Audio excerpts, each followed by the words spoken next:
Se la pasa a mi esposa por...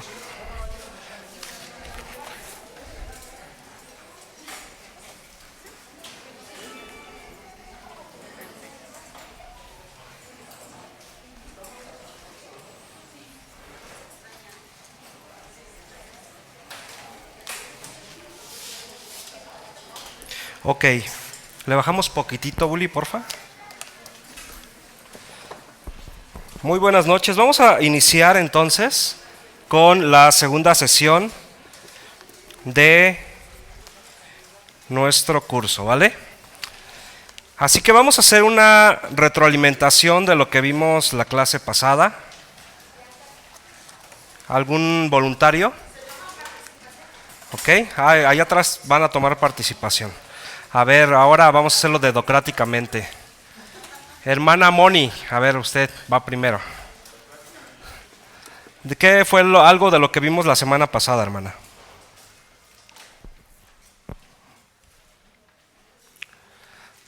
¿O va segundo? Bueno, va alguien más y ya después la hermana Moni. ¿Alguien más por acá?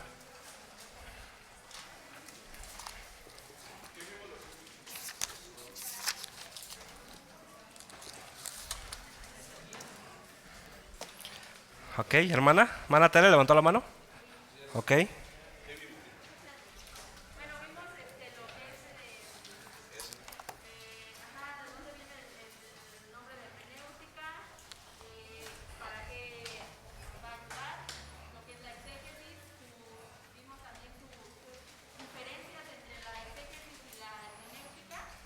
Uh-huh.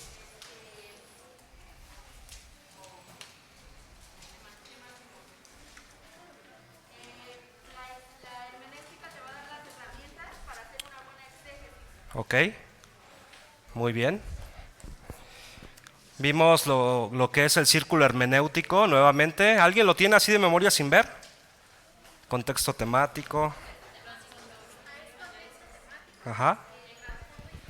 Sí. Uh-huh. Muy bien. Ok, muy bien. Un aplauso, un aplauso.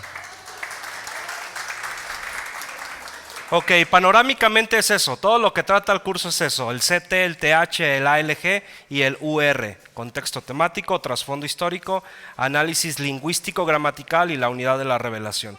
Vimos las 5 revelaciones de Dios. Dios se revela a través de lo creado, de la creación, a través del mensaje dado a los profetas, a través de Jesús, a través de la Biblia y a través del Espíritu Santo, ¿correcto? Vimos lo que es también la inspiración verbal plenaria, que dijimos es la teoría de que toda la Biblia está inspirada por Dios. Vimos lo que es inspiración, que es el soplo de Dios en 2 facetas, en Theosnestus, que es soplo, exhalar, y en Feromenoi, que es inhalar. Entonces la palabra de Dios fue soplada, fue inhalada y fue exhalada directamente por Dios, en la esencia de Dios, ¿correcto? Entonces vamos a la parte ya de la sesión 2 y estamos viendo el tema de la reseña bibliográfica, la reseña de la Biblia. Entonces me parece interesante tocar este tema. ¿Por qué? Porque la veracidad es la virtud que consiste en decir la verdad, y la Biblia la posee como uno de sus atributos exclusivos. En efecto, mientras otras obras pueden contener alguna verdad con una chispa de error, aquí esto es netamente factible mencionarlo, la Biblia es el único libro que contiene una ¿qué? Una verdad absoluta. Entonces ahí, si pueden subrayar verdad absoluta, sería interesante. Es la verdad absoluta. Entonces hacemos alusión en la Biblia. Sí, existen 4 aspectos que definen la veracidad de la Biblia y que prueban la objetividad histórica y la verdad absoluta. Ahorita vamos a llenar eso. Entonces vamos al inciso A, que lo tenemos aquí enfrente en pantalla. La veracidad de la Biblia en términos históricos, ¿correcto? Antes de seguir aquí, antes de dar apertura, vamos a hacer mención a la tarea que les dejamos, que tenía que ver con el hallazgo de los rollos del Mar Muerto, o también los hallazgos de los rollos del Qumran, ¿correcto? Entonces, participación aleatoria. ¿Alguien puede comentarnos en 2 minutos lo que investigó? A ver, de este lado.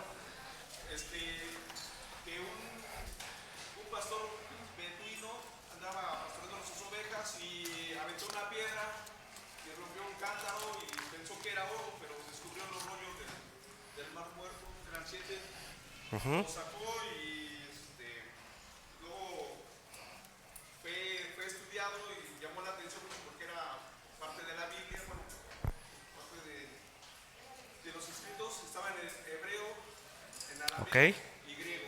muy bien. Entonces ahí tenemos una pieza del rompecabezas. ¿Alguien más? ¿Alguien más aquí, hermano Gus? Y después vamos con Avi. Yo vi un reportaje que es de Canal 11 y habla precisamente de ese tema. El programa se llama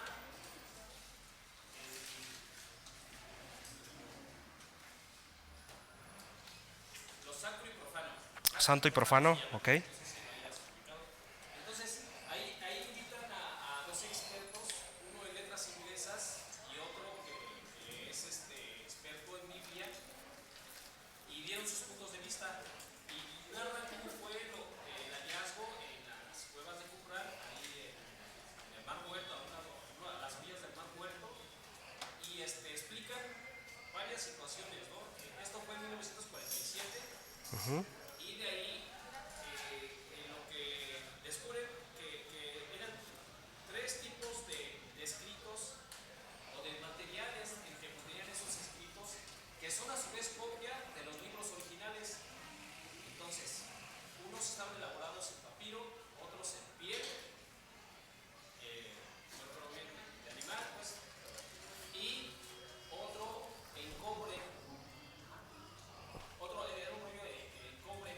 Entonces, de acuerdo a estas personas que ponentes en ese programa, mencionan que fueron 5 los idiomas en los que venían transcritos esos rollos, esos textos.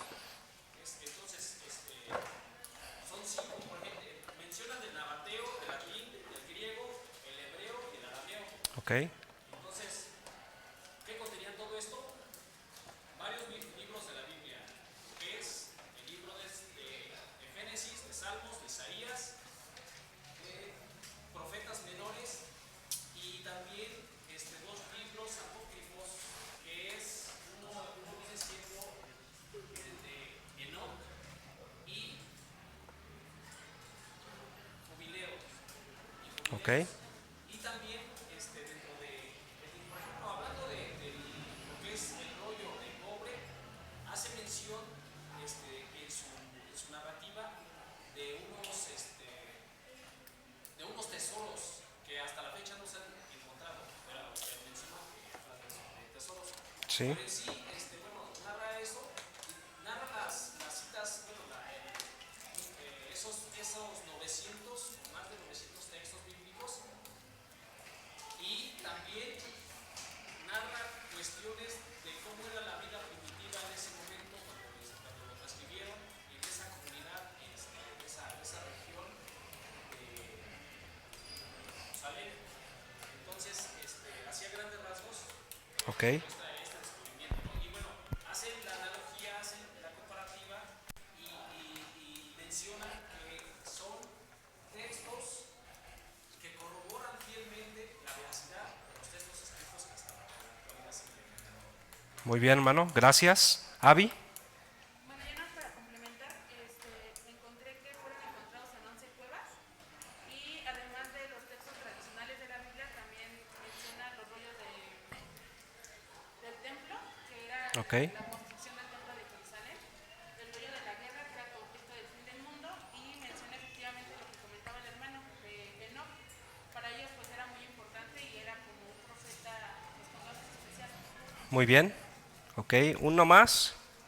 Mimi. Bueno, yo encontré que fueron descubiertos de 1947 a 1956 que probablemente pertenecían a los esenios, Ujú.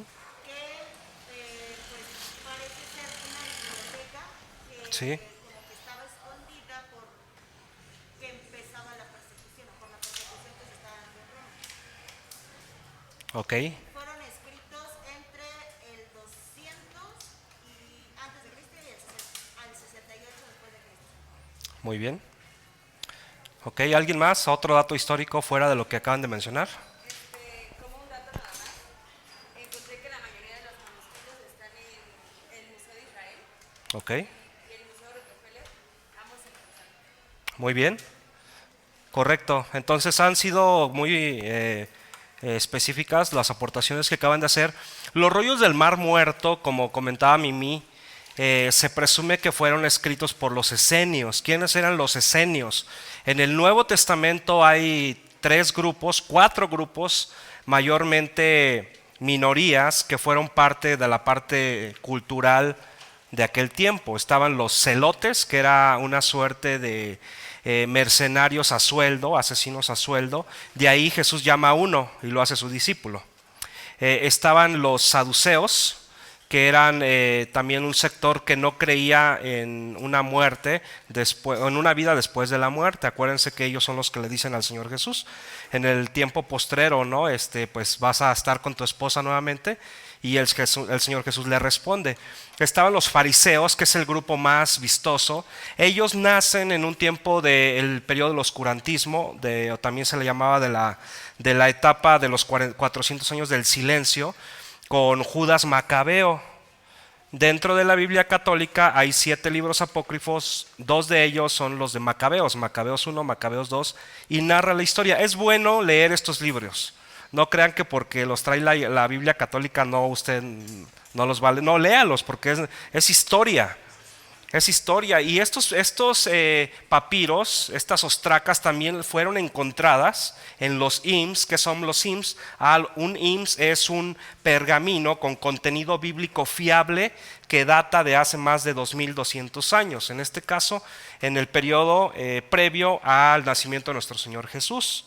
Entonces esto nos narra cómo en un contexto, acuérdense que el pueblo de Israel era súper, ultra, mega idólatra y Nabucodonosor se los lleva al exilio babilónico en el 586 antes de Cristo, y ahí se purgan de la idolatría, pero regresan súper, mega religiosos. Y los macabeos, dentro del seno de los macabeos se crean los fariseos. He ahí por qué hay mucho fariseo en el Nuevo Testamento, porque nacen en ese contexto. ¿No? Se hacen de 10 mandamientos, ellos crean 613 mandamientos. Y el cuarto grupo eran precisamente los esenios. ¿Quiénes eran los esenios?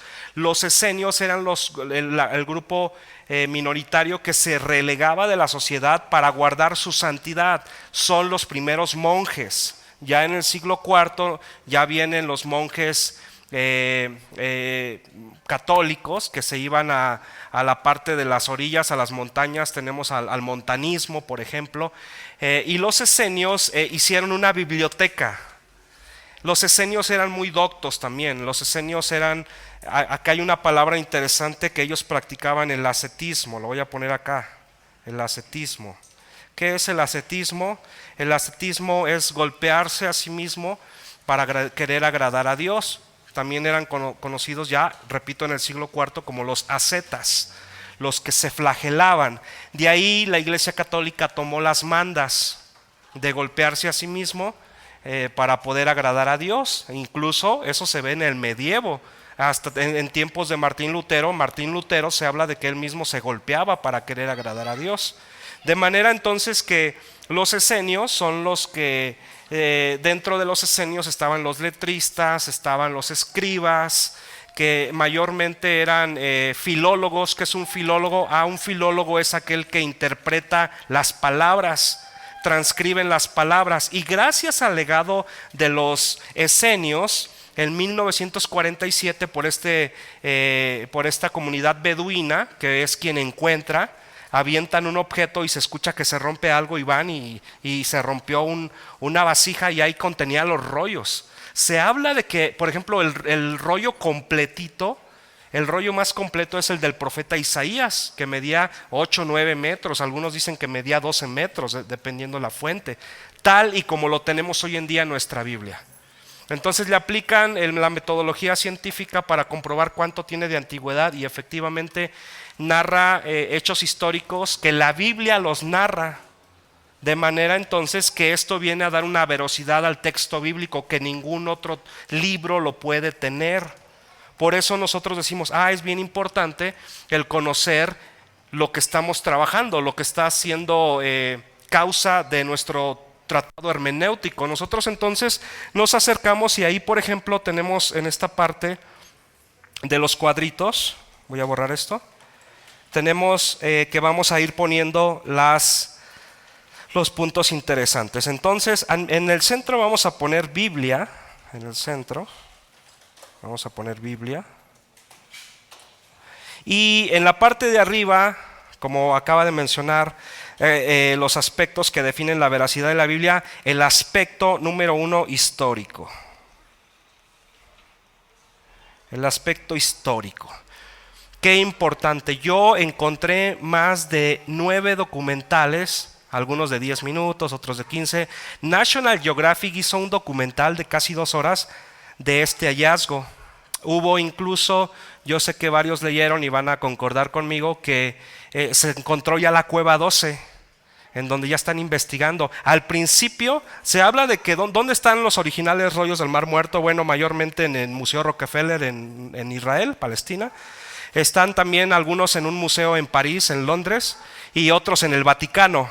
Entonces, algunos fueron adquiridos de manera privada y están en casas de coleccionistas. Y cada uno, ¿alguien más o menos vio cuánto vale más o menos uno? ¿No? Es que en el que yo vi, ¿Sí? decía que los querían vender caros, pero luego llegó Israel a conquistar esa parte y decomisaron todo. ¿Sí? Después les dieron $100,000 ¿cómo se dice? De ofrenda. Sí, sí les ofrendaron Efra.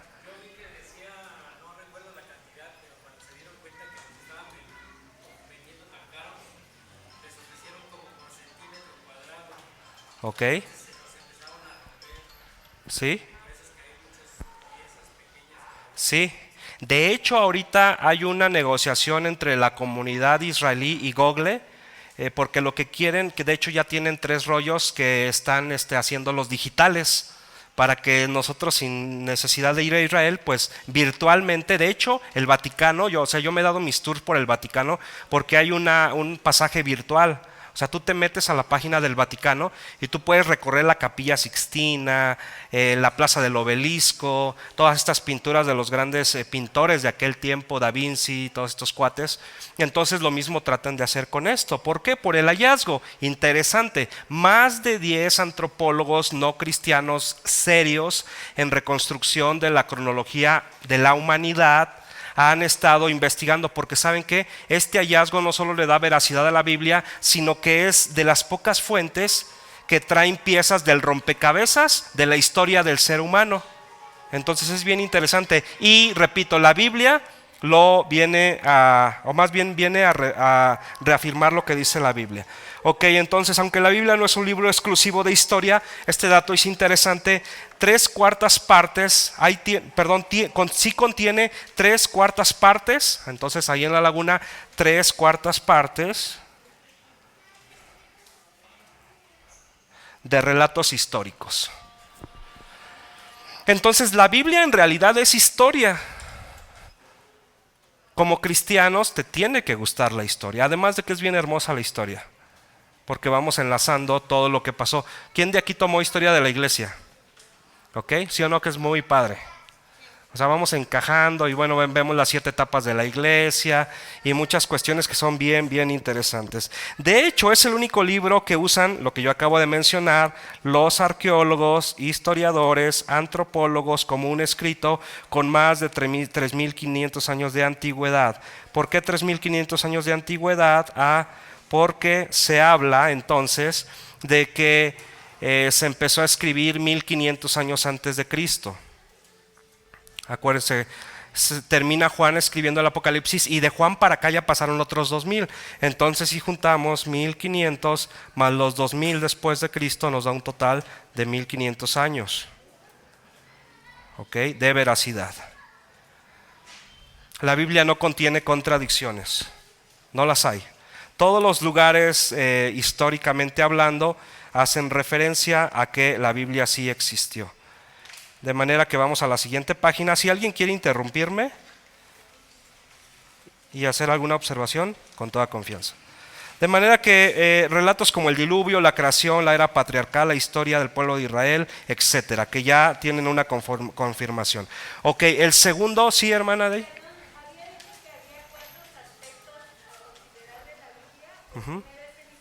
Sí, aquí viene el arqueológico.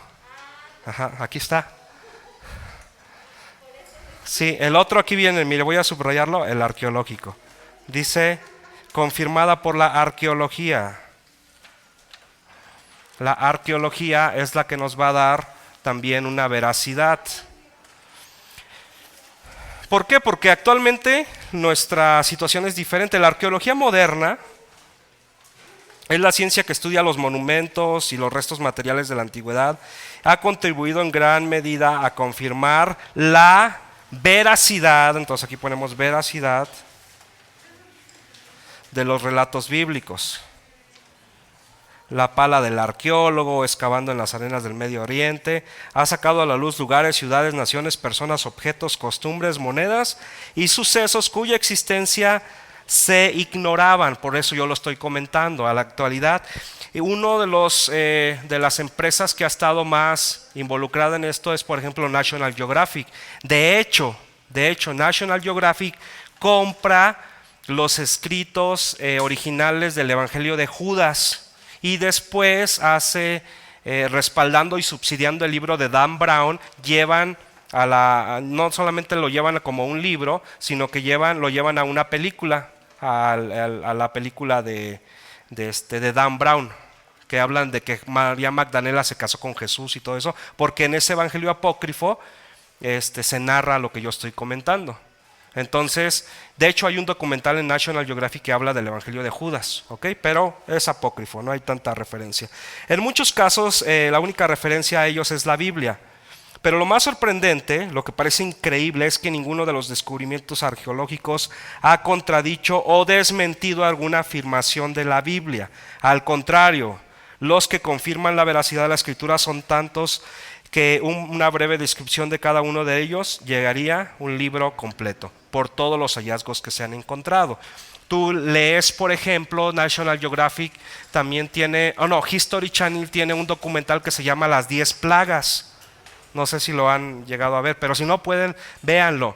Entonces nos narra la parte lógica. Entonces History Channel lo que hace es decir, las 10 plagas realmente no fueron un milagro.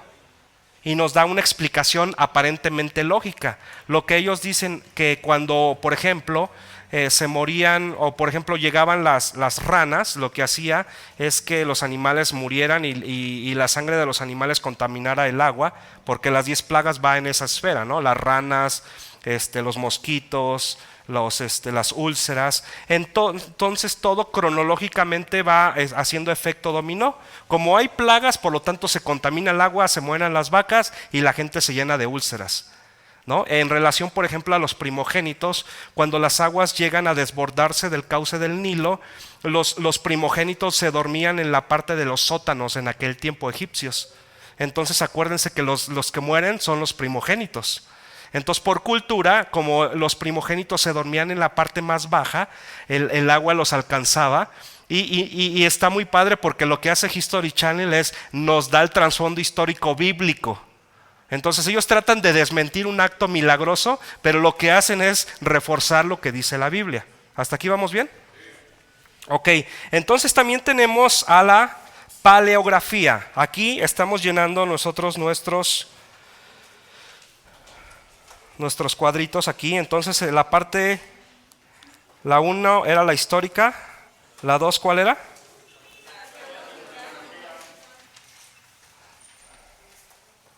Ajá, entonces sería aquí la arqueología. La tercera ¿cuál sería? Gracias, hermana. Ajá, paleográfica. ¿Qué es la paleografía?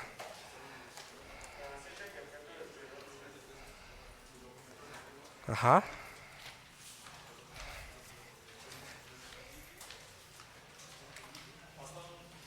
¿Sí?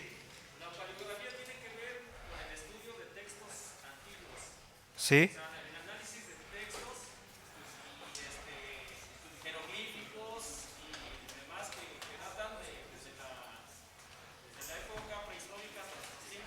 ¿Ok? pero es más sobre, bueno, en su momento pues obviamente todo texto era manuscrito, o sea, hecho con la mano. Entonces, principalmente la paleografía va a estudiar textos, manuscritos elaborados a mano de los, bueno, en ese tiempo, bueno, si estamos hablando de esos escribas, Ajá. de ese tiempo que datan y que fueron elaborados por escribas de esos tiempos, ¿no? De hace más de 2000 años. Sí. Entonces, es propiamente, o sea, no tanto en sí como que el documento como tal, porque el documento está formado de varias partes. Una se constituye de lo que es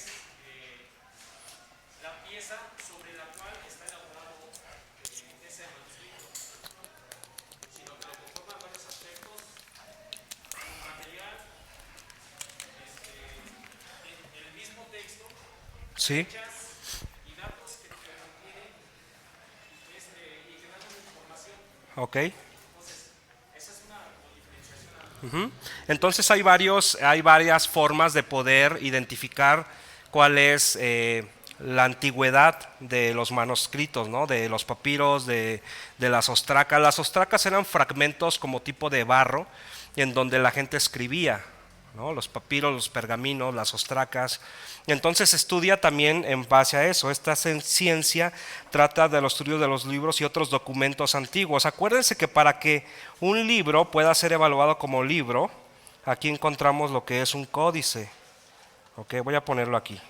No pude poner tanta información en el manual para no hacerlo tan extenso, pero un libro tiene que ver con un códice. ¿Qué es un códice? Un códice es ya la encuadernación, porque antes los papiros eran rollos. Entonces antes tú hacías rollo y lo extendías y pues me llegaban a medir muchos metros. Después los enrollaban, de ahí viene la palabra rollo, los rollos, porque literalmente eran rollos, y los metían en vasijas para la conservación.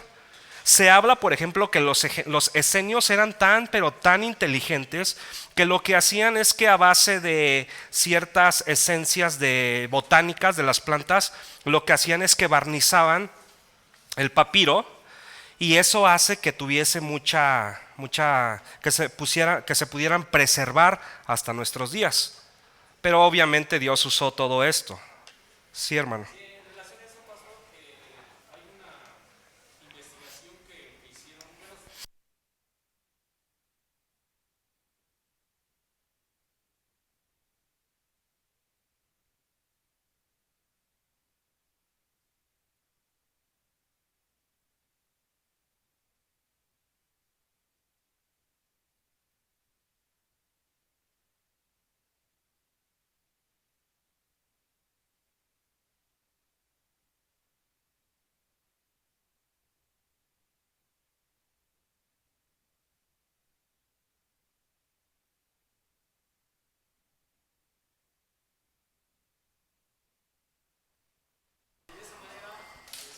pudieron comprobar pues que sí se trataba de un documento de ese tiempo, pero que en su momento, no sé, los investigadores de sus tiempos ¿no?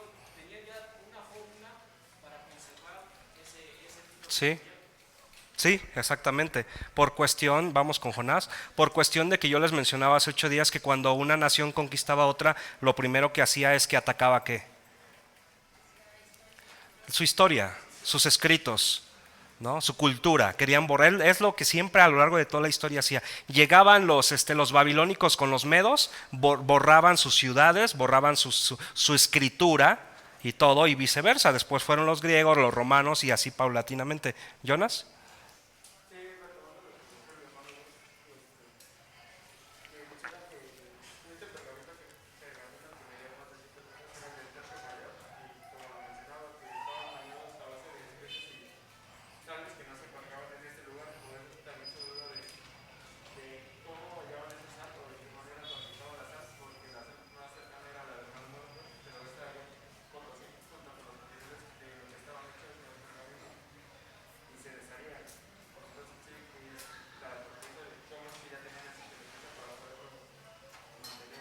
Muy bien. Y acuérdense también que hay una característica que tiene el Mar Muerto. ¿Cuál es?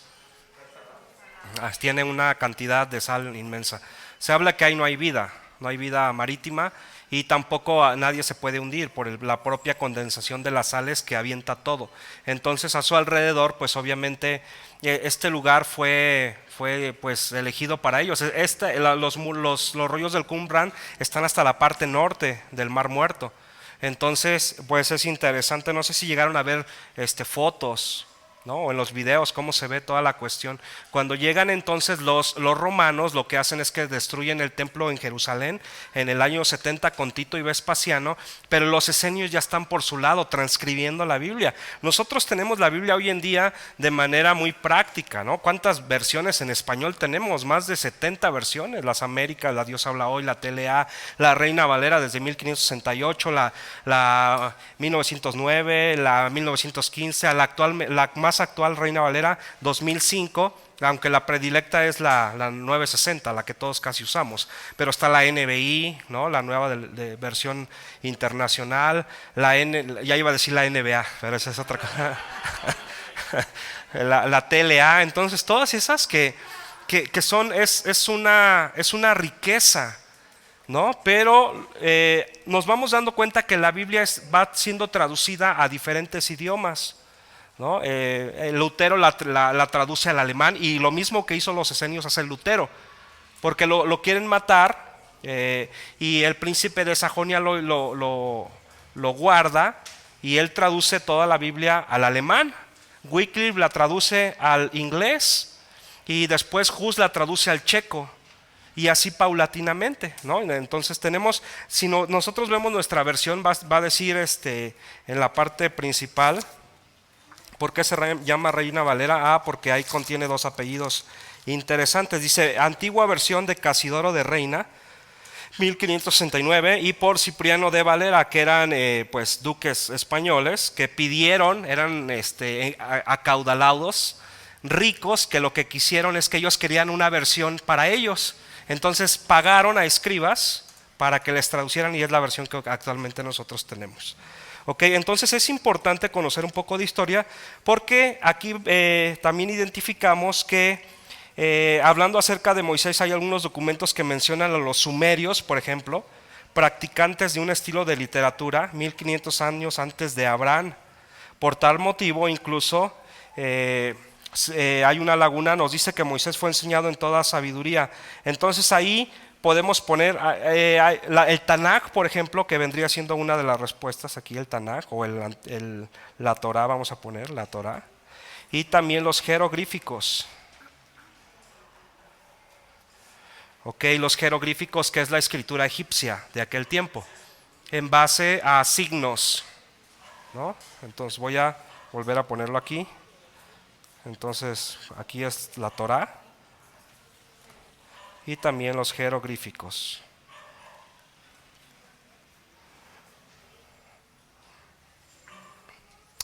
Y después menciona lo que yo estaba comentando, ¿no? En relación a la tarea, el hallazgo sorprendente de 1947. Alguien dígame el año en que Israel fue considerada nación independiente por la ONU. ¿Se acuerdan? Menos, antes. Después de la guerra, 1948. Entonces fíjense cómo Dios puso todo en el orden. En el 47 se descubren los rollos del Qumran, y después de ello, al año siguiente, estamos hablando 2 años después de la Segunda Guerra Mundial, un grupo de parlamentarios, de judíos, estaba apelando porque Israel no tenía tierra. Todos los judíos, acuérdense que muchos estaban en Europa, muchos estaban en Alemania. De hecho, Hitler acabó con 6 millones de ellos. Y después, en 1948, a mí me encantaría que vieran documentales en base a esto. Israel es declarada una nación independiente y les regresan su territorio. Y después, en 1967, se da la Guerra de los 6 días. Las naciones aledañas a Israel, Egipcio, Líbano, Transjordania y los árabes sitian a Israel para acabar con Israel, y lo que ocurre es que Israel gana, y gana no solamente en guerra, sino gana territorio. Cuando va ganando territorio, entonces entre el territorio que se gana se adquieren algunas de las cuevas también en donde están los rollos. O sea, fíjense cómo Dios va poniendo todo en el orden, ¿no? Para que todo esto se vaya dando. Y bueno, actualmente conocemos que Israel es un estado pues ya independiente, que tiene la bendición.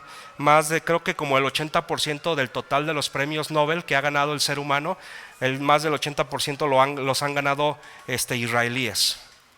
Por ahí un 12, 15% cristianos, y hay un porcentaje muy mínimo de personalidades que están exentos de ser judíos o cristianos. ¿Ok? Ahí viene, por ejemplo, esa laguna que investigaste acerca de los rollos del Mar Muerto. Bueno, pues ahí van ustedes, no sé si ya lo pusieron o lo quieran poner ahí, pero ya vamos con la última parte, la veracidad en torno a la cuestión científica. La Biblia no es un manual de historia, tampoco un libro enfocado en la ciencia, sin embargo, tiene principios científicos básicos y novedosos. Sus declaraciones científicas están entretejidas en un contexto histórico, poético. Repito, ¿por qué quise tomar? Y parte de esto es lo que viene en el manual de introducción bíblica, ¿no? Porque es bien elemental identificar esto, porque al interpretar la Biblia nos vamos a dar cuenta que, pues que vamos a tener que identificar parte de la historia, que es el segundo punto del círculo hermenéutico. Vamos a tener que ubicar poesía, vamos a tener que ubicar parte profética, y obviamente cuestiones epistolares. Por ejemplo, hay mucha gente que cuando está leyendo la Biblia dice primero de Reyes, o segundo de Reyes, o primero de Crónicas. Entonces evidencia pues que no sabe, que no es una epístola, ¿no? Dice primera de Reyes o segunda de Reyes, pero sin embargo es primero o primer libro de Crónicas, segundo libro de Crónicas. ¿Por qué? Porque es libro, no epístola.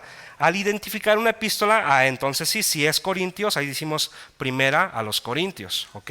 En algún momento Albert Einstein dijo, si eres un científico honesto, esto es algo muy padre, fíjense lo que dijo, si eres un científico honesto, tarde o temprano, ¿qué pasará? Te toparás con una gran verdad llamada Dios, pero solamente si eres un científico honesto.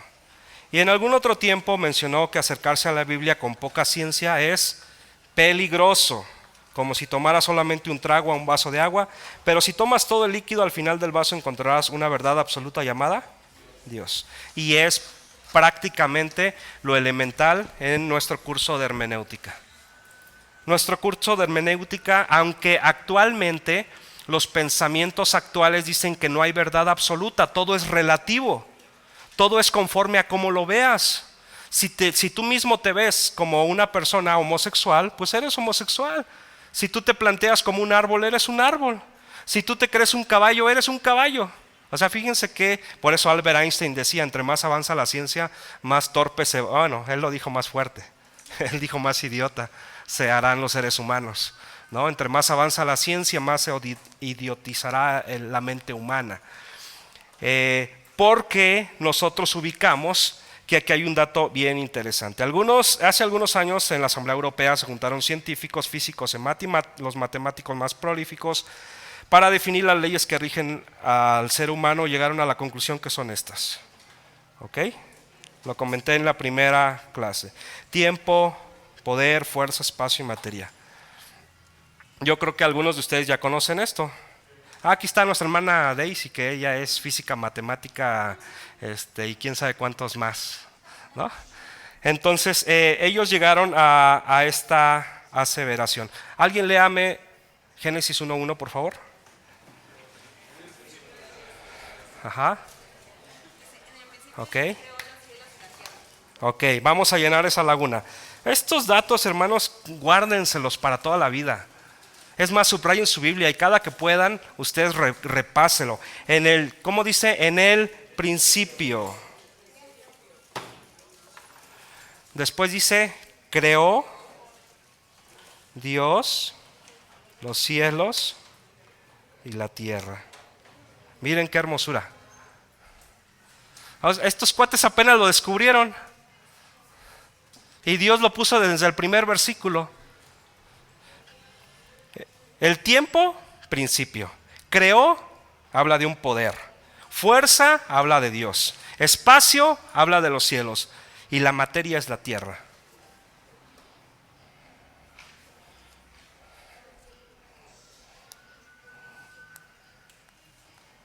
Qué interesante, ¿no?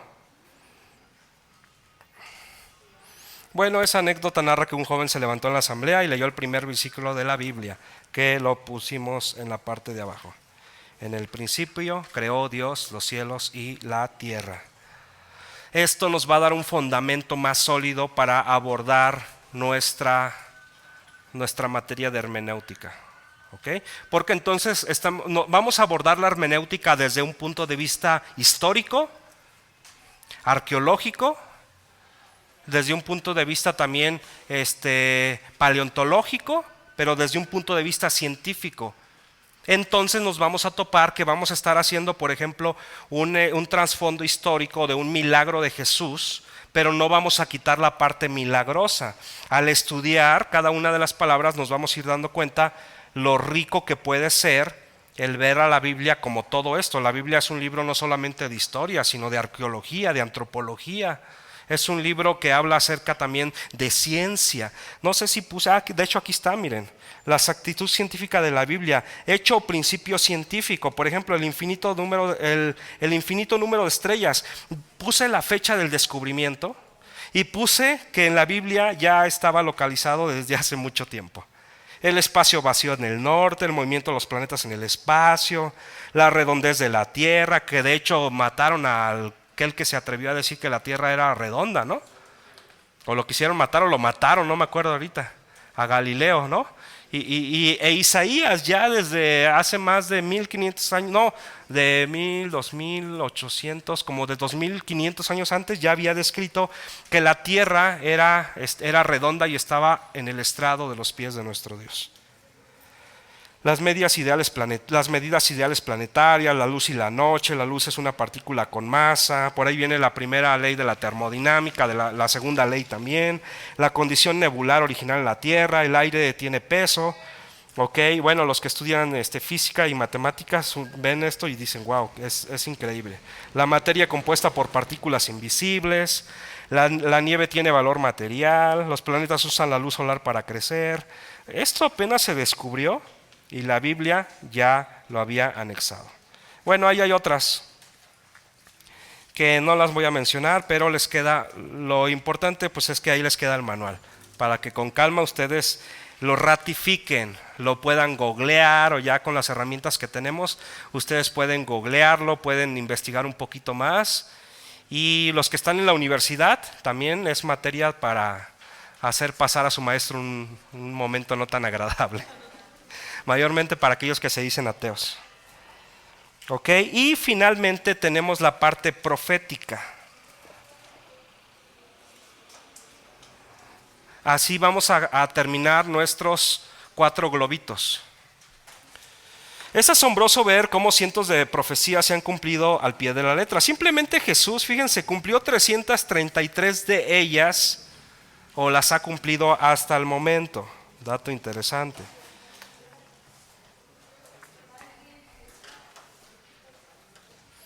Y aunque muchos pseudoprofetas pues han escrito profecías, y mencionan Nostradamus, por ejemplo, que postuló más de 400, sin embargo, pues algunas se han cumplido y otras no. Todas las profecías, desde la primer profecía que se vislumbra, la primer promesa con cumplimiento, Génesis 3:15, cuando hablas Dios a la serpiente y le dice, tú la heriste en el calcañar, en el tobillo, mas ella te va a herir en la cabeza.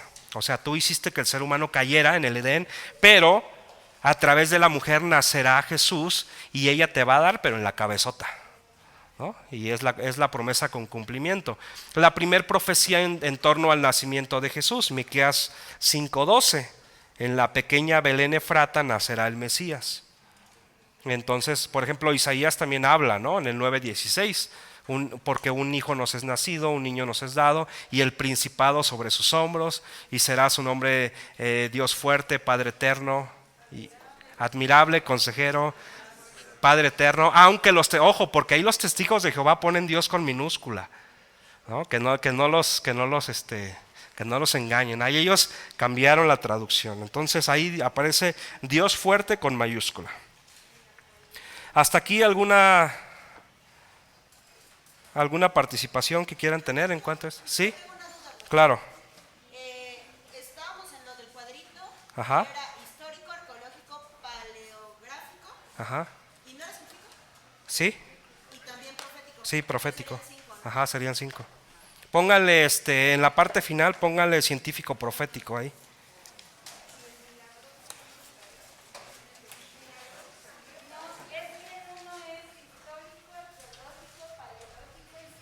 Científico. Ujú. Ok, déjenme ver.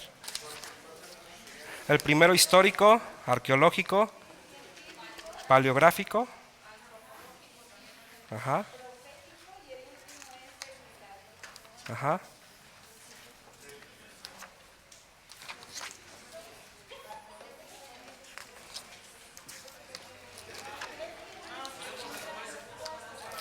Sí, claro.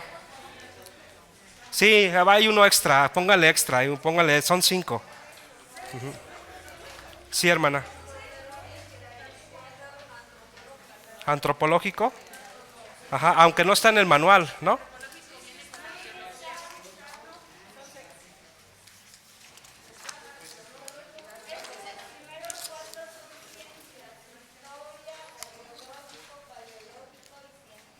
Ujú.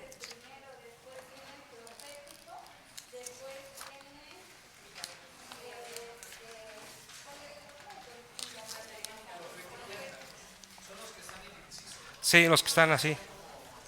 Ajá, entonces, ¿cuáles serían? El primero, histórico. Ajá. Ajá, y milagroso. Son esos 4. Y ya como subtema pueden ponerle los otros, el antropológico, por ejemplo. Porque, por ejemplo, en la historia se ve la parte antropológica.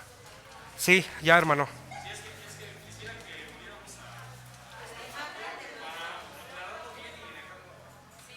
Ah, ok.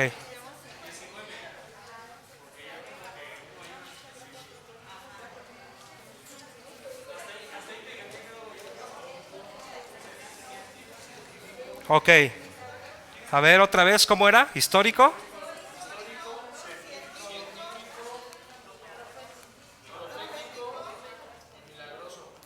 Histórico. Ajá.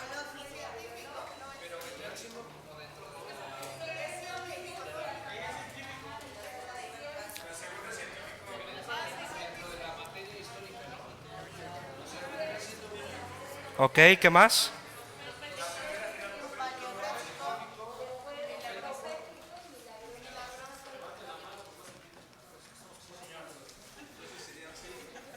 Ok. Sí. Ajá.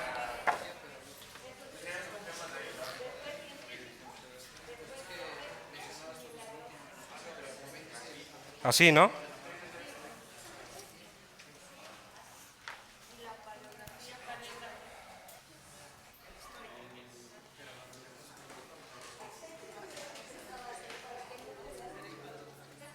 Ok. Así quedaría entonces. Ajá. Dentro de la parte histórica tenemos la arqueología, la antropología, la paleografía. Tenemos el científico, el profético y la parte milagrosa.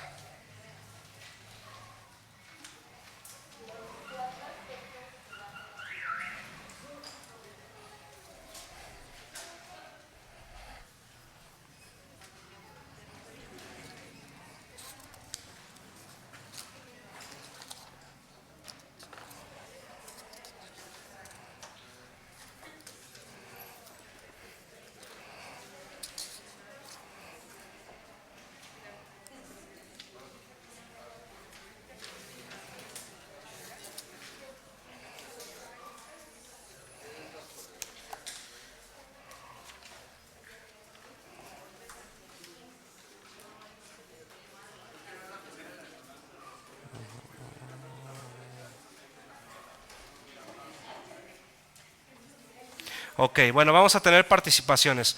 Entonces, después de todo esto, antes de seguir con la ya parte milagrosa, ¿ustedes qué creen que tenga que ver esto con la hermenéutica, todo lo que hemos visto ahorita? ¿En qué conecta? Pues es para sustentar con lo del círculo hermenéutico, para sustentar cada parte que vayamos trabajando. Ok, hermana.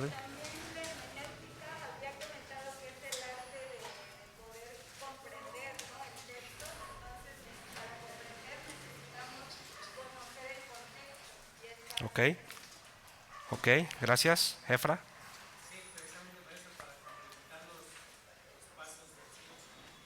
Ok, aunque, ¿sí? Ok, muy bien. ¿Y por aquí? Ujú. Ajá, aunque estamos viendo el trasfondo histórico extrabíblico o el trasfondo que abraza la Biblia, ¿correcto? Porque entonces esto va a ser un reflejo de ahora lo que vamos a hacer con los textos ya que están dentro de la Biblia. Por ejemplo, vamos a leer si hacemos un estudio, por ejemplo, a Juan Bautista, pues nos vamos a dar cuenta que Juan Bautista, ¿cuáles eran las características que tenía este hombre? ¿Dónde vivía? ¿Qué comía? ¿Ok? Miel silvestre, de piel. Ajá. Ajá. Entonces, de las cuatro minorías que yo hablé, de los cuatro grupos culturales que había, ¿en cuál encajaría Juan Bautista? ¿Los esenios, los saduceos, los fariseos o los celotes? ¿Por qué? ¿Ok? Se habla de que muy probablemente Juan Bautista era un esenio. ¿Ok? Porque acuérdense que él vivía en las cavernas, ¿sí se acuerdan? Y los esenios, o sea, la Biblia no nos dice Juan Bautista era un esenio, pero leyendo la parte histórica, esa referencia nos da. Entonces, lo que estamos viendo en la clase de hoy es un marco panorámico de lo que es la Biblia para después nosotros aventarnos un clavado al texto y empezar a ver cada contexto, cada trasfondo histórico, cada trasfondo histórico de cada versículo. Por eso es elemental nosotros acercarnos al texto y diciendo, pues entonces conozco que la Biblia tiene un fundamento histórico, un fundamento científico, un fundamento profético. Por lo menos Jesús ha cumplido 333 profecías, solo Jesús. Se habla que en total han existido más de 900 profecías bíblicas ya cumplidas. Nada más, por ejemplo, en Mateo 24, ¿cuántas profecías no se han cumplido? ¿No? En los postreros días habrá rumores de guerra, se levantará nación contra nación, habrá pestes, etc., etc. El hijo aborrecerá al padre, muchos serán aborrecidos por causa de mi nombre. Y entonces están cumpliendo muchas profecías. O sea que la Biblia siempre es bien exacta en relación a lo que estamos viendo. Y también la parte milagrosa. Simplemente el hecho de nosotros ver que, por ejemplo, la Biblia, dijimos que en el Nuevo Testamento, ¿en qué idioma fue escrito? En griego. Entonces el griego, Dios preparó todo para que el griego, que era como el inglés actual, o sea que en cualquier parte del mundo que tú vas y hablas inglés te desenvuelves, no importa el país que vayas. Pero en aquel tiempo el griego era el idioma pues universal. Y después llegan y los romanos conquistan y empiezan a hacer caminos por todo el mundo, de ahí viene la frase, todos los caminos. Entonces Dios preparó la cultura, el lenguaje. Dios preparó también el que los judíos estuviesen oprimidos por los romanos para que cuando pusiera la semilla del evangelio hubiera un lenguaje y hubiese ya muchos caminos para que se predicase. Entonces uno dice, wow, o sea, ¿cómo se pone en el orden? Para que el evangelio, o sea, no fue causa, Dios usó a los emperadores romanos y Dios permitió que abrieran caminos, porque esos caminos después, con el tiempo, alguno de esos caminos se conoce como la Vía Apia, que eran los panteones a medio camino, y por ahí se predicó el evangelio. Entonces es un dato bien interesante. ¿Por qué? Pues es historia. Y finalmente, en el inciso D, hablamos ya de la veracidad de la Biblia en torno a ¿qué? En torno a los milagros. Ok, el vocablo milagro tiene tres acepciones principales en nuestros días. Número 1, que es una manifestación sobrenatural de Dios, y esto tiene que tenerlo todo intérprete. Fíjense que en vísperas de la Segunda Guerra Mundial había un hombre llamado Adolfo Bullmann. Adolfo Bullmann era un teólogo muy fuerte, era contemporáneo de Dietrich Bonhoeffer, que también fue un hombre que bajo el régimen de Adolfo Hitler él pudo predicar el evangelio a soldados, a judíos, y hay muchos testimonios. Pero, y aquí viene la tercera tarea para la siguiente. Entonces, si quieren de una vez la ponemos. Vamos a investigar un poquito de Adolf Bullmann y su teoría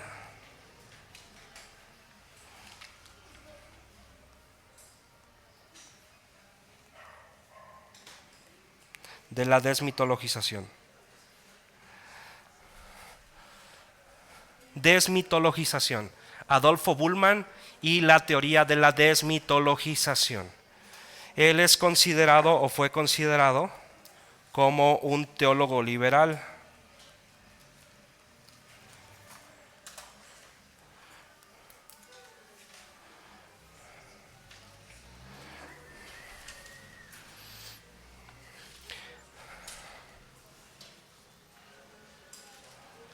¿Ok? Adolfo Bullmann y su teoría de la desmitologización, porque él también pone algunas bases hermenéuticas. A esto se le conoció también como la alta crítica.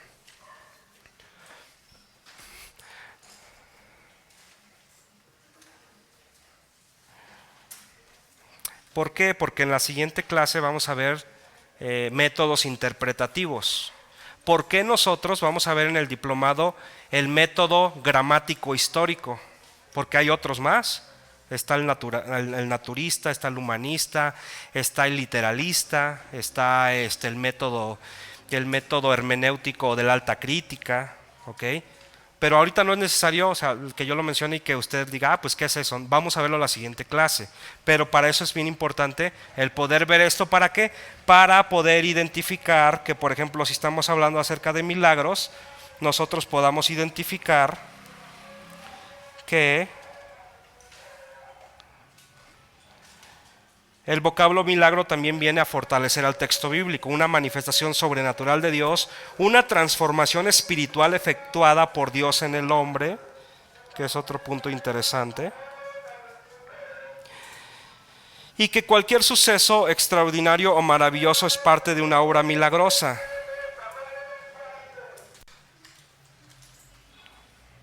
Con esto vamos a estar exentos de interpretar la Biblia de manera cesacionista. Gus Castro nos va a decir qué es cesacionista. ¿Qué es cesacionismo? Es el pensamiento de que ya los milagros y todos los poderes que tenía el Espíritu Santo que ya cesaron. Ajá. A ver, ¿sí lo escucharon? A ver, él les va a decir qué es cesacionismo. Ajá. ¿Sí? Bueno, es el pensamiento que dicen que todos los milagros y todo lo que hacía el Espíritu Santo ya cesó en este tiempo, que nada más fue en ese tiempo cuando se escribió la Biblia y que ya cesó. O sea, entonces los cesacionistas dicen ya, con Juan, el discípulo amado, cesó lo milagroso. Y tenemos a muchos cristianos que lo creen. De hecho, muchos de mis autores favoritos son cesacionistas. Por mencionar alguno, John MacArthur, John Piper, toda la escuela reformada, que incluso Max Lucado tiene algunos parámetros, o tenía, ahorita ya se está haciendo pentecostal, ¿no? ¿Alguien ha leído a Max Lucado? O sea, lo lees y es una ricura leerlo, ¿no? Por lo fácil que es leerlo y entender lo que habla. Entonces, fíjense, nosotros como intérpretes ya el siguiente viernes vamos a empezar, ya tienen que tener su texto, porque vamos a ir trabajando, vamos a aplicarlo, vamos a empezar con el contexto temático. Pero es importante poder ubicar, ya estoy ubicando la teoría de Bullman, de la desmitologización, ya estoy ubicando lo que es ser un cesacionista, ¿ok? Entonces me doy cuenta que hay diferentes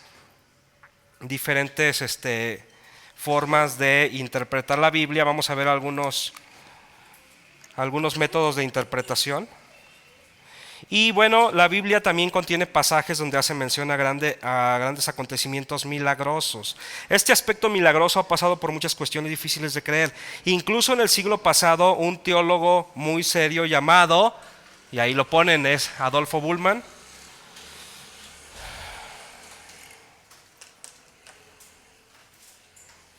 Y en el otro laguna ya le ponen la teoría de la desmitologización.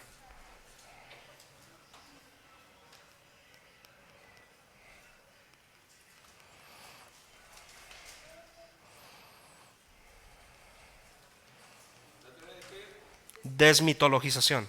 O sea, que quitaban los mitos. Desmitologización.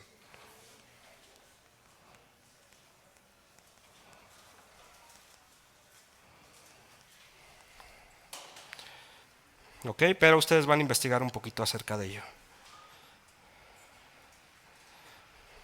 Vale, antes de entrar al cuestionario, ¿preguntas?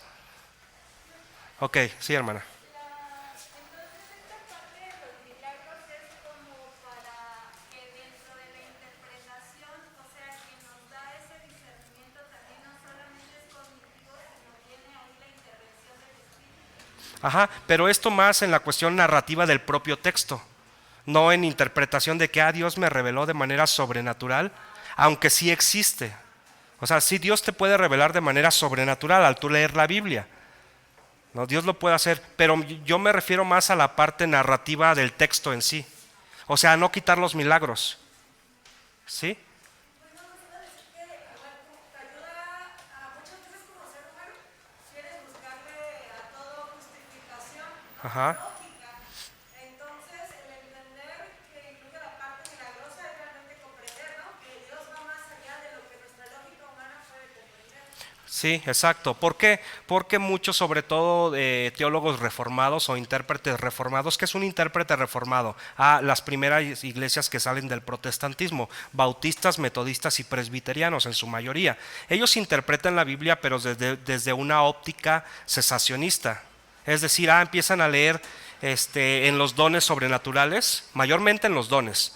Entonces no creen en la parte profética, no creen en el hablar en lenguas, no creen en los 9 dones del Espíritu Santo. Y aunque ellos dicen que sí creen en que Dios puede sanar un cáncer si oras, ellos no oran por eso, en la práctica. No sé si alguien quiera ratificar lo que estoy diciendo, si conoce a algún bautista o algo, que incluso ni aplauden en las iglesias. No tienen batería porque eso es como hiper malo. Entonces son muy tranquilos. ¿No? Ajá, sí. ¿Alguien iba a comentar algo? Nancy y después de allá. Nancy.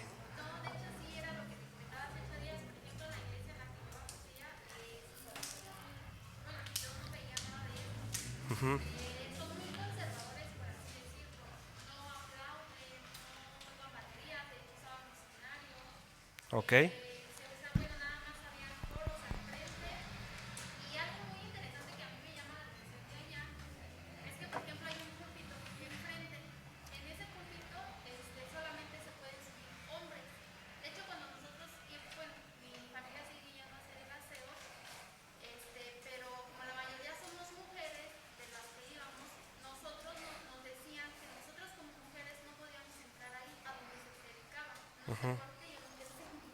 Ok. Pero nos decían eso, que nosotros no podíamos limpiar el púlpito, al menos que fuera un hombre, era el que tenía que limpiarlo. Sí. Nosotros como mujeres estaba prohibido estar ahí. Muy bien. Teníamos misma que Sí. Ok. Sí. Gracias, Nancy.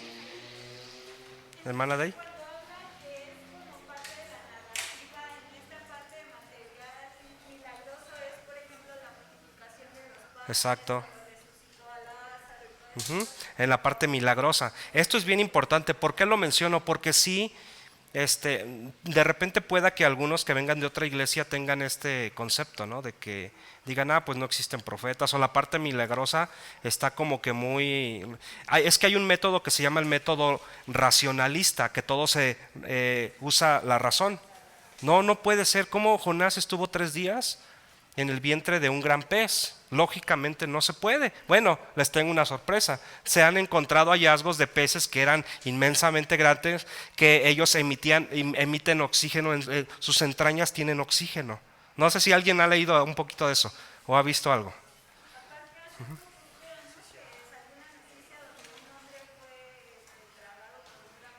Ajá. Sí, sí, de hecho recuerdo ese dato. Sí, hermano Gus. Ajá. Sí. Entonces,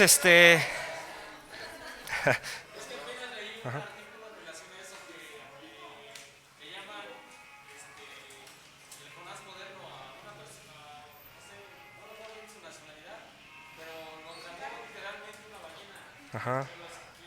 Sí, sí. De hecho, si no mal recuerdo, yo usé eso en una prédica como una introducción. No me acuerdo de qué hablé, pero yo hablé. Y a mí me gusta mucho esto porque doy mención y les digo, por eso siempre les digo, busquen, googleenlo, vean la fuente. No, búsquenlo, ¿no? Lo que prediqué hace 8 días del general japonés Fuchila. ¿Alguien investigó? Hay un documental bien padre. Entonces todo esto lo que viene a hacer es que nos viene a reforzar, o sea, nos viene a decir el texto bíblico es real en todo, por donde quiera que lo veamos.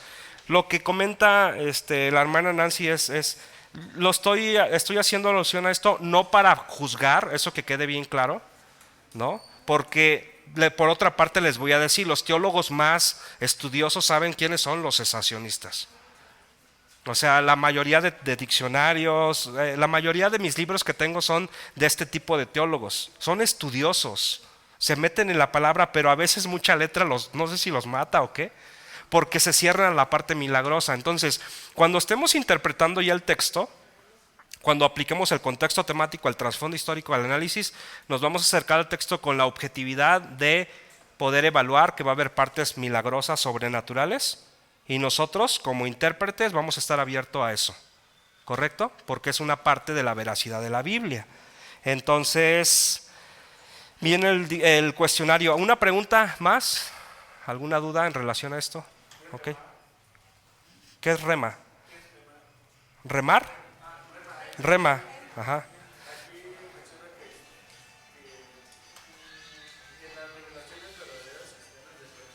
Ajá.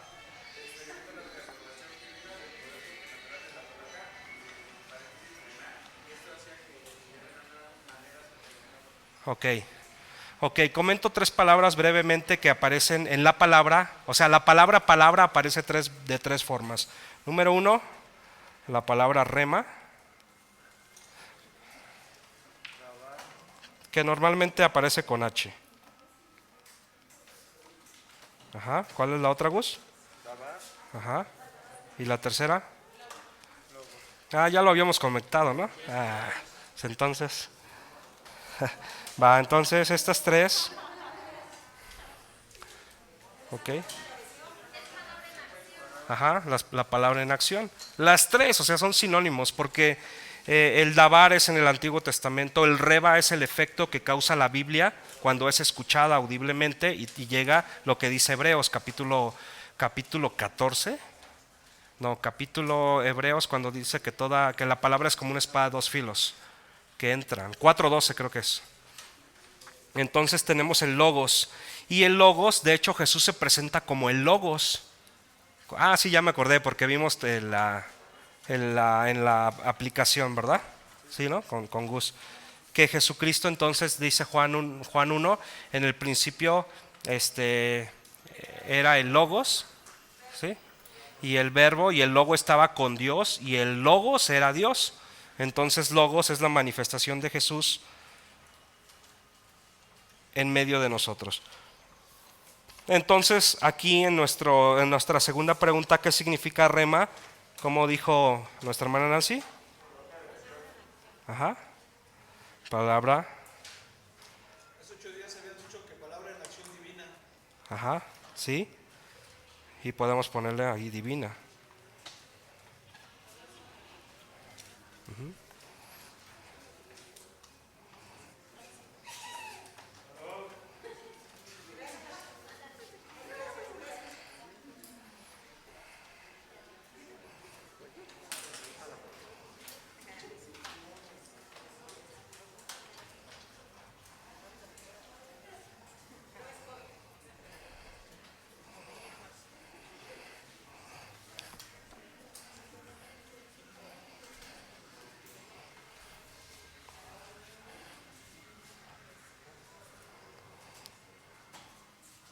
Ok, entonces la primera pregunta es ¿cuáles son los 4 aspectos que definen la veracidad bíblica?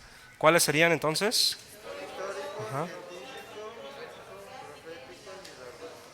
Científico.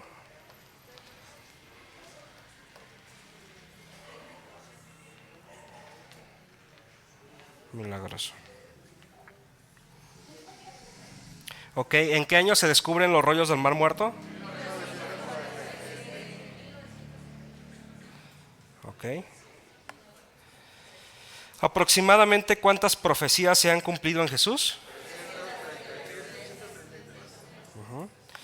¿Qué parte fraccional contiene la Biblia en cuanto a la parte histórica?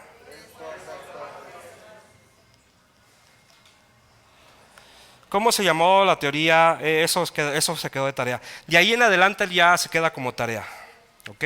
Que va a ser la parte que vamos a introducirnos ya en el contexto temático y vamos a darle apertura al capítulo que sigue, que es el capítulo 3, el contexto temático. ¿Qué vamos a hacer para el contexto temático? ¿Qué van a traer? Van a traer su texto, el texto que ustedes quieran, del Antiguo o del Nuevo Testamento. Lo van a traer, pero lo van a traer leído bíblicamente. No sé, si eligen, por ejemplo, 1 Corintios 13, ¿qué van a hacer? Si escogen eso, lo que van a hacer es que van a leer 1 Corintios 13, pero también van a leer el 12 y el 14. ¿Ok? O sea que leen un capítulo antes, un capítulo después. Y con ello, obviamente también voy a pedir que lean todo el capítulo 3 del manual. Y cuando vengamos, pues vamos a trabajar un poquito, vamos a ver algunas características del contexto temático, a qué se refiere el contexto temático, cómo ir evaluando. Es que el versículo está dentro de un capítulo. Entonces, por ejemplo, si su versículo es Lucas 9:23, pues leen todo el capítulo 9, pero también todo el capítulo 8 y todo el capítulo 9 y 10. ¿Sí me comunico? Ajá. Sí, hermano.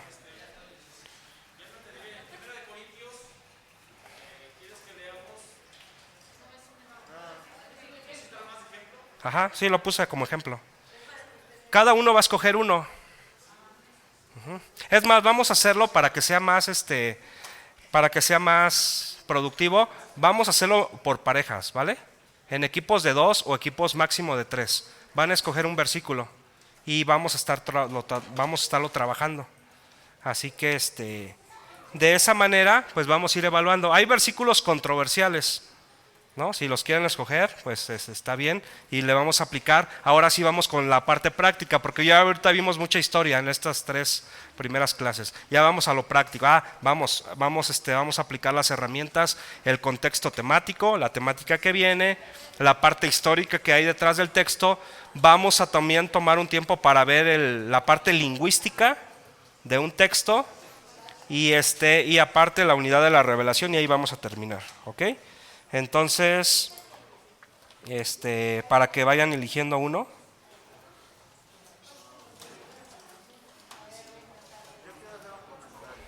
Ok, dale Gus.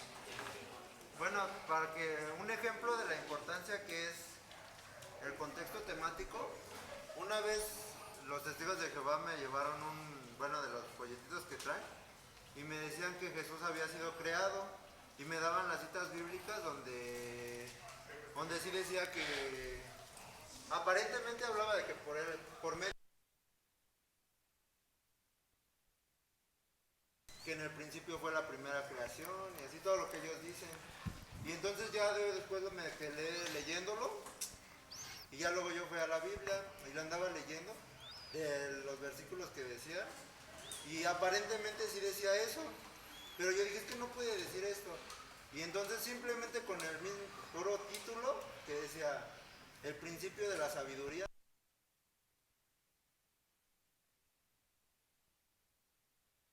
errores se pueden cometer por no leer versículos antes y versículos atrás, simplemente con el título. Por eso llevan los títulos. Sí. Ajá. Aunque, por ejemplo, lo que dice Gus es muy evidente. ¿Alguien levantó su mano o no? Ah, ok. Ajá. En alguna ocasión un hermano que pues igual estaba como queriendo aprender a estudiar la Biblia, recuerdo que nos leyó el pasaje donde dice que forma Dios al hombre y a la mujer. Y bueno, según el Dios que decía como el original, era que él era su tonta.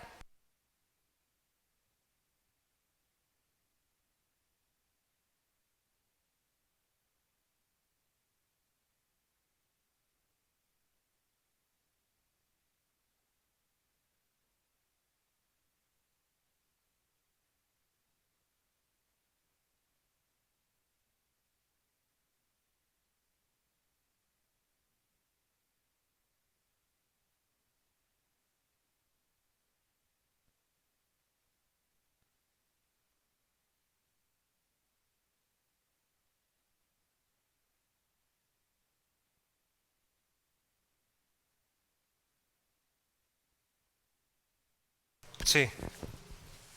Sí. Está interesante. Yo conozco al hermano que le comentaba eso a la pastora y en realidad él según había estudiado hebreo y estaba estudiando hebreo y estaba traduciendo al revés la Biblia de español al hebreo o algo así y sacó eso fuera de contexto. O sea, y es lo que dicen, es importante escudriñar bien las escrituras para no sacar de contexto la palabra de Dios porque se puede malinterpretar. Sí. Sí, entonces hay muchos ejemplos de textos fuera, y por ahí ya se ha dicho mucho, ¿no? Un texto fuera de contexto forma un pretexto. Es decir, puedo traer un texto que me ha marcado en cierta manera y ya aquí me van a ayudar como a revelar lo que de verdad quiere decir. Sí, Pero para esto tengo que leer los capítulos anteriores y después para saber qué se basa. sí, de hecho tú tú vas a hacer ese trabajo. Ajá, ajá. Ajá. Sí. ¿Alguien más? Ah, sí. Sí. Por ejemplo, tomando como referencia ese capítulo de Corintios, en el versículo 4 pues empieza como la parte de definir cuáles son las cualidades del amor. Y da una descripción bastante amplia, hasta allá el versículo 8 donde bueno, dice, el amor nunca deja de ser. Por ejemplo, ahí en esa cuestión, no sé, un versículo del medio, el versículo 6 nada más, no se goza de la justicia, más se goza de la verdad. ¿No?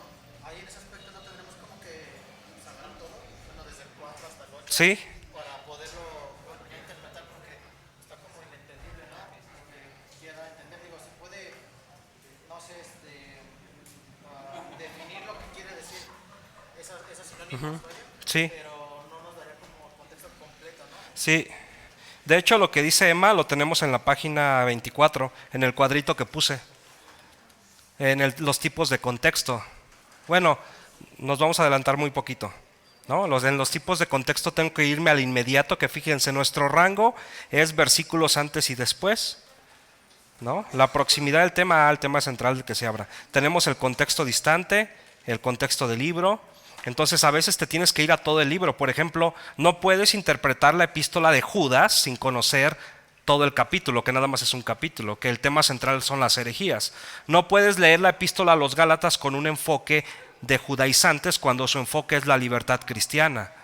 No puedes leer la epístola a Filemón tratando de sacar una enseñanza escatológica cuando habla acerca del contexto de esclavitud y de este hombre Onésimo. Okay, entonces tenemos que ver como que lo que está hablando en sí en general el libro, y tenemos que, por ejemplo, ir a qué género es, O sea, hay muchos que tratan de interpretar el Génesis como literal, muchas partes, pero no puedes interpretarlo literal. Entonces, de acuerdo a esto, pues vamos a tener una interpretación. Pero repito, eso nosotros lo vamos a ir interpretando. Por ejemplo, me van a decir, pues voy a interpretar, mi versículo es Eclesiastés 12.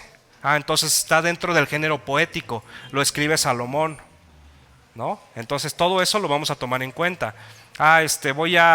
Mi versículo es, no sé, díganme un versículo. Proverbios 16, eso es poético también. Ajá, sí, hermana. Ok, todo lo puedo en Cristo que me fortalece, ¿no? Filipenses, la escribe Pablo desde la cárcel, está sufriendo. Es la carta que enfatiza el gozo. En los 4 capítulos aparece 14 veces la palabra gozo. Está hablando acerca de necesidades, de escasez y de abundancia. Y después dice todo, pero todo lo puedo en Cristo. ¿En relación a qué? No a que todo lo que yo quiera. No a que si quiero una casa de 2 pisos, todo lo puedo en Cristo que me fortalece, porque muchos cristianos lo hacen. Lo sacan de contexto. Yo quiero ese trabajo y todo lo puedo en Cristo que me fortalece, y me van a dar ese trabajo porque me lo dan, ¿no? Entonces está sacado de contexto. Ahí lo que está diciendo es, aún en la necesidad, todo lo puedo porque Cristo es mi sustento. Es el contexto, ¿no? Es nuestro contexto inmediato, nuestro contexto. Y si nos vamos al contexto de la epístola, es la epístola del gozo. O sea, nos habla de que aún en medio de tu dificultad, el gozo debe de hacer algo que esté emanando de tu vida, ¿ok? Entonces a eso nos vamos a referir. Por eso les digo, escojan un texto, el que ustedes elijan, y ustedes escojan con quién van a estar trabajando, y la próxima clase ya vamos a hablar un poquito de la importancia del contexto temático, de la temática que viene, ¿correcto? ¿Ok? ¿Alguna duda más? Si no, ya para terminar. Ok, entonces de tarea quedó, número 1, investigar de Adolfo Bullman, la desmitologización, y número 2, traer su texto para evaluarlo. Al final, acuérdense que su texto, yo voy a pedir que lo predique, no sé, tal vez en unos 5 o 10 minutos, ¿no? Y para evaluar, a ver cómo lo interpretaron, ¿ok? Entonces vamos a terminar, vamos a hacer una oración, vamos a darle gracias a Dios por este tiempo.